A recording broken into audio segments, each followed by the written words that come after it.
हमने संज्ञा और सर्वनाम पढ़ा दिया था। आज का हमारा टॉपिक है विशेषण। विशेषण कहते किसको हैं, कितने प्रकार का होता है, हम आज उसको पढ़ाएंगे।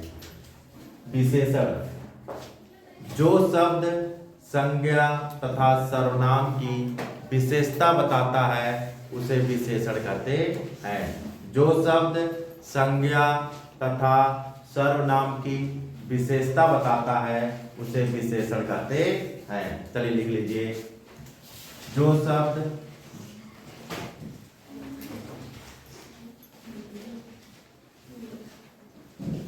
संज्ञा तथा सर्वनाम की विशेषता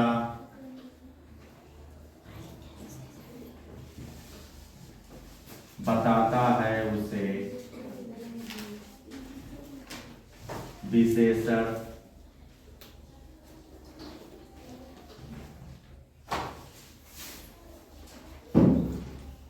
कहते हैं। जो शब्द संज्ञा तथा सर्वनाम की विशेषता बताता है उसे विशेषण कहते हैं। विशेषण कितने प्रकार के होते हैं? विशेषण 4 प्रकार के होते हैं। उसको हम ट्रिक द्वारा लिखा दे रहे हैं। विशेषण के भेद।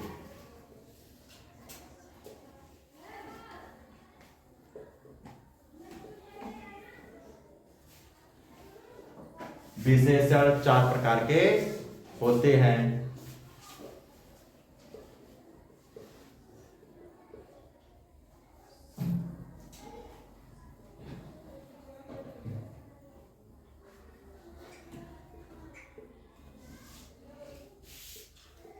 इसका हमने एक ट्रिक बता रहे हैं आप लोगों को, एक ट्रिक विद द्वारा इसको बता रहे हैं। इसका ट्रिक लिख लीजिएगा। GSPS, इसका ट्रिक है GSPS। अब G का मतलब क्या होता है, S का मतलब क्या होता है, P का मतलब क्या होता है और S का मतलब क्या होता है। G का मतलब होता है गुणवाचक विशेषण। G का मतलब होता है गुणवाचक विशेषण। S का मतलब होता है संख्यावाचक विशेषण। P का मतलब होता है परिणामवाचक विशेषण या परिमाणवाचक विशेषण। इसका S का मतलब सार्वनामिक विशेषण। सार्वनामिक विशेषण। विशेषण कितने हो गए? विशेषण 4 हो गए। गुणवाचक, संख्यावाचक, परिमाणवाचक और सार्वनामिक। अब लिख लीजिए इसको। G से गुणवाचक,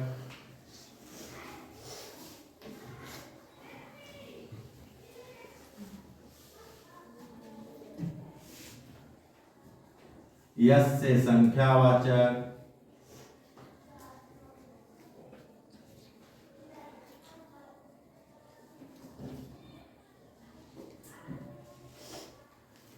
P से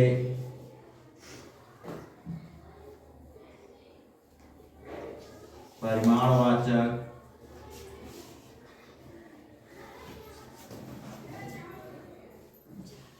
विशेषण। S से सार्वनामिक, सार्वनामिक विशेषण। देखिए, गुणवाचक विशेषण, संख्यावाचक विशेषण, परिमाणवाचक विशेषण, सार्वनामिक विशेषण। गुणवाचक विशेषण में जब गुण तथा दोष का बोध हो, जिस विशेषण में गुण तथा दोष का बोध होता है उसे गुणवाचक विशेषण कहते हैं। संख्यावाचक जिसमें संख्या का बोध हो, जिसमें संख्या का बोध होता है उसे संख्यावाचक विशेषण कहते हैं। संख्यावाचक विशेषण 2 प्रकार के होते हैं। एक निश्चित संख्यावाचक विशेषण, एक होता है अनिश्चित। जिसमें निश्चित मतलब जिसमें काउंटिंग। विशेषण में पहला विशेषण है गुणवाचक विशेषण। ऐसा विशेषण जिसमें किसी वस्तु का गुण तथा दोष प्रकट हो उसे गुणवाचक विशेषण कहते हैं। ऐसा विशेषण जिसमें किसी वस्तु का गुण तथा दोष प्रकट हो या बोध हो उसे गुणवाचक विशेषण कहते हैं। जैसे मेरा भाई मोटा है, मेरा भाई ईमानदार है, राम बहुत अच्छे हैं, ये सब लिख सकते हो। ठीक है, चलिए लिखिए। ऐसा विशेषण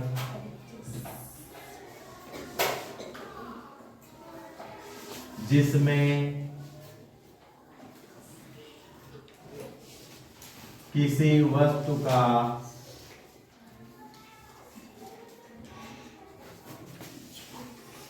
गुण तथा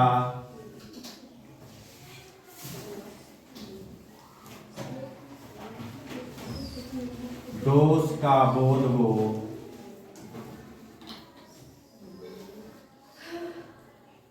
उसे गुणवाचक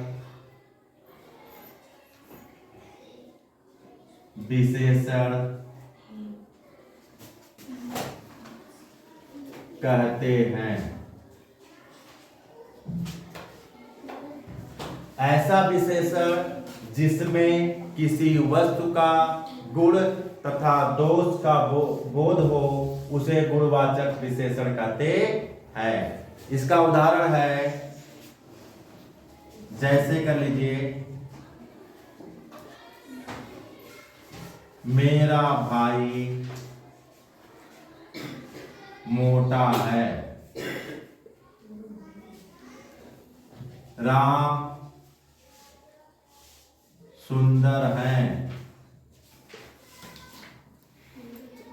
श्याम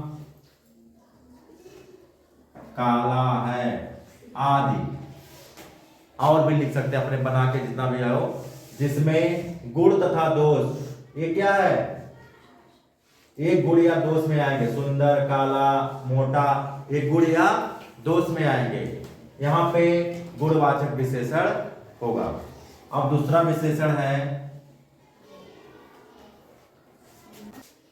हमारा दूसरा विशेषण है संख्यावाचक विशेषण। ऐसा विशेषण जिसमें संख्या का बोध हो, ऐसा विशेषण जिसमें संख्या का बोध हो उसे संख्यावाचक विशेषण कहते हैं। संख्यावाचक विशेषण दो प्रकार के होते हैं, एक होता है निश्चित, एक होता है अनिश्चित। निश्चित में जो फिक्स्ड है, गिनती काउंटिंग करोगे 1 2 3 4 5 100 200 500, ये निश्चित में आ जाएंगे। अनिश्चित में कुछ, कई, ये सब अनिश्चित में आएंगे। इसको लिखिए पहले। ऐसा विशेषण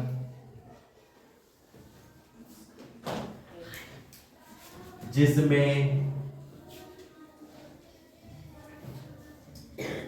संख्या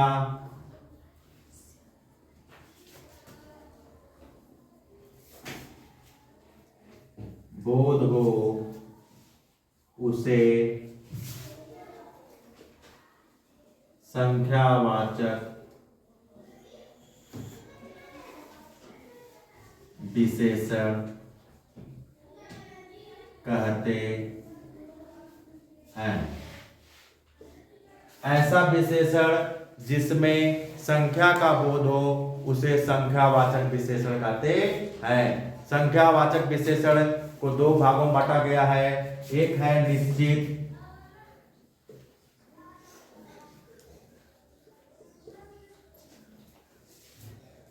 दूसरा है अनिश्चित।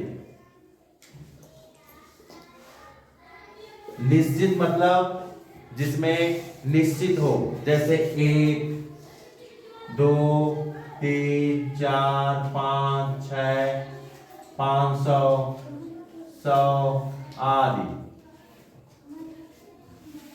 अनिश्चित में जिसमें कोई निश्चित नहीं हो, जैसे कुछ दिन, कई महीने आदि। ठीक। संख्यावाचक विशेषण ऐसा विशेषण जिसमें संख्या का बोध हो उसे संख्यावाचक विशेषण कहते हैं। इसमें दो भागों में बांटा गया संख्यावाचक को, एक निश्चित एक अनिश्चित। निश्चित में जैसे काउंटिंग की जाए, जिसकी काउंटिंग की जाए, जैसे 1 2 3 4 5 6 7 8 500 100 आदि। अनिश्चित में जैसे कुछ दिन, ये फिक्स्ड नहीं है, कुछ दिन पता नहीं कितने दिन है, ठीक है, कुछ कई महीने, कुछ महीने, कुछ दिन, ये सब अनिश्चित में आ गए। लिख लीजिए इसको। विशेषण है परिमाणवाचक विशेषण, ऐसा विशेषण जिसमें माप तोड़ तथा मात्रा का बोध हो। ऐसा विशेषण जिसमें माप तोड़ तथा मात्रा का बोध होता है उसे परिमाणवाचक विशेषण कहते हैं। ये भी दो, इसको भी दो भागों में बांटा गया है, एक निश्चित एक अनिश्चित।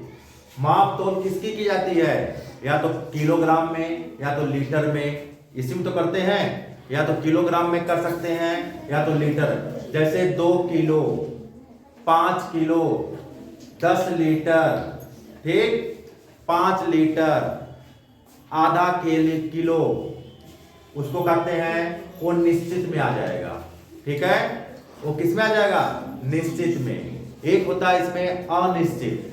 अनिश्चित मतलब इसमें कोई फिक्स्ड है नहीं होता है। देखो, कुछ हमें चीनी दे दो, कुछ क्या दे दो, चीनी दे दो, कुछ पैसे दे दो, कुछ खाना दे दो, इसमें कोई फिक्स है नहीं है। कुछ खाने पीने की चीजें दे दो, इसमें कोई फिक्स है नहीं है। जब कहेंगे हमें बिस्किट दे दो, ये फिक्स्ड हो गया, क्या हो गया, ये फिक्स्ड हो गया। हम कहेंगे 2 पैकेट बिस्किट दे दो, 5 किलो चावल दे दो, 5 किलो चीनी दे दो, 5 किलो आटा दे दो, ये निश्चित है, ये निश्चित है, परिमाणवाचक में आएगा। अनिश्चित मतलब कुछ दे दो, कुछ चावल दे दो, कुछ शक्कर दे दो, कुछ और कुछ जो मांग सकते हो। इसमें लिखो, जिस विशेषण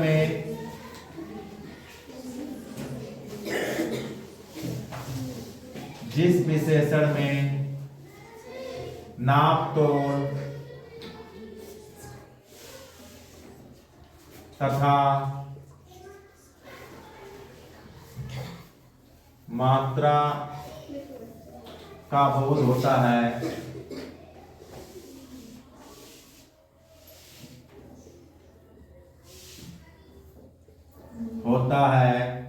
उसे परिमाणवाचक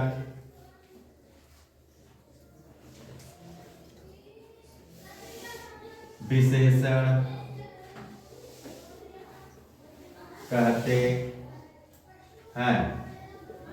इसको भी दो भागों में बांटा गया है, एक निश्चित एक अनिश्चित। निश्चित नंबर 1,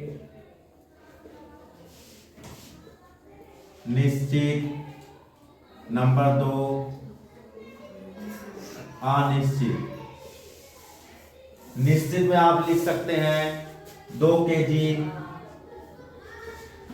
3 केजी, 5 केजी आदि, कुछ भी लिख सकते हो। 2 लीटर, 5 लीटर, 6 लीटर, कुछ भी आप लिख सकते हैं, ठीक है। अनिश्चित में कुछ चीनी दे दो, कुछ चीनी, कुछ रुपए आदि। परिमाणवाचक विशेषण, जिस विशेषण में नाप तोल तथा मात्रा का बोध होता है उसे परिमाणवाचक विशेषण कहते हैं। इसको दो भागों में बांटा गया है, निश्चित तथा अनिश्चित। निश्चित मतलब जिसमें नाप तोल फिक्स्ड हो, जिसमें नाप तोल की मात्रा पता हो। जैसे 2 किलो, इसमें मात्रा पता है कि 2 किलो चाहिए तो 2 ही किलो चाहिए। 3 केजी, 5 केजी आज जो होता है लिख सकते हो। अनिश्चित में कुछ चीनी दे दो, वो तुम्हें कितना देगा ये पता नहीं है, थोड़ा भी दे सकता है, ज्यादा भी दे सकता है। कुछ रुपए, किसी से तुम पैसे मांगे, तुम कहोगे भैया कुछ रुपए दे दो, तो कुछ रुपए मतलब 1 रुपये भी दे सकता है, 100 रुपये भी दे सकता है, उसका कोई फिक्स नहीं है। ये हो गया। अब चौथा है सार्वनामिक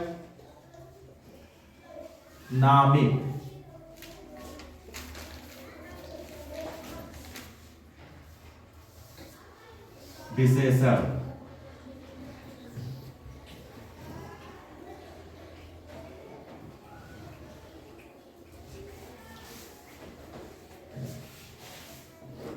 सार्वनामिक विशेषण किसे कहते हैं? ऐसा विशेषण जिसके वाक्य में सर्वनाम पहले तथा संज्ञा बाद में आए, वहां पे सार्वनामिक विशेषण होता है।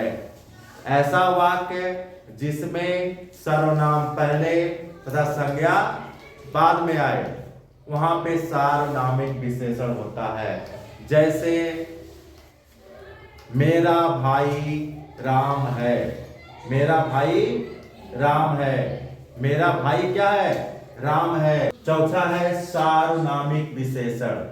ऐसा विशेषण जिसके वाक्य में सर्वनाम पहले तथा संज्ञा बाद में आए, उसे सार्वनामिक विशेषण कहते हैं। जैसे मेरा भाई रवि है, मैं कानपुर जाऊंगा, यह मेरी पुस्तक है। यहाँ पे यह क्या है?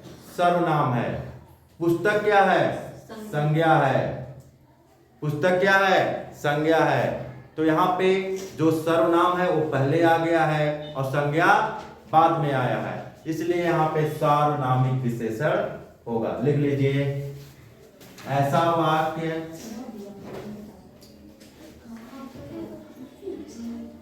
जिसमें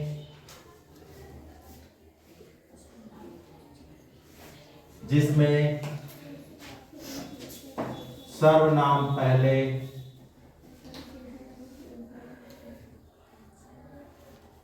तथा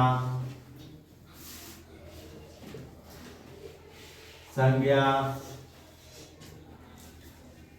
बाद में आए, उसे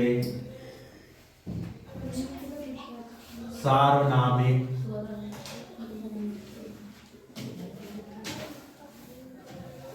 विशेषण कहते हैं।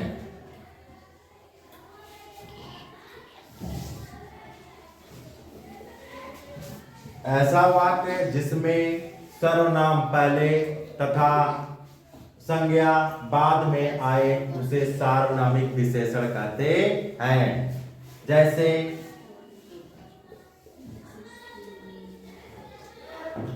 तुम रवि के भाई हो, जैसे तुम रवि के भाई हो, मैं कानपुर जाऊंगा, मैं कानपुर जाऊंगा। देखो इसमें क्या है? ये सर्वनाम है। क्या है? सर्वनाम। रवि क्या है? किसी का नाम है, तो नाम को क्या कहते हैं? संज्ञा। और यहाँ पे तुम है, तुम क्या है? सर्वनाम। ये रवि संज्ञा है, संज्ञा से पहले सर्वनाम आया है, इसलिए ये क्या है? सार्वनामिक विशेषण हो गया। ठीक है, इसमें देख लीजिए, मैं कानपुर जाऊंगा, कानपुर एक संज्ञा हो गई और मैं सर्वनाम, इसलिए यहाँ पे सार्वनामिक विशेषण होगा। हमने पहले लिखा दिया है, ऐसा वाक्य जिसमें सर्वनाम पहले तथा संज्ञा बाद में आए, उसे सार्वनामिक विशेषण कहते हैं। हमने ये पूरा खत्म हो गया टॉपिक, विशेषण का टॉपिक पूरा खत्म हो गया। विशेषण कहते किसको हैं, कितने प्रकार के होते हैं, हमने पूरा एक्यूरेट लिखा दिया है। अब लोग आप लोग लिख लीजिए इसको।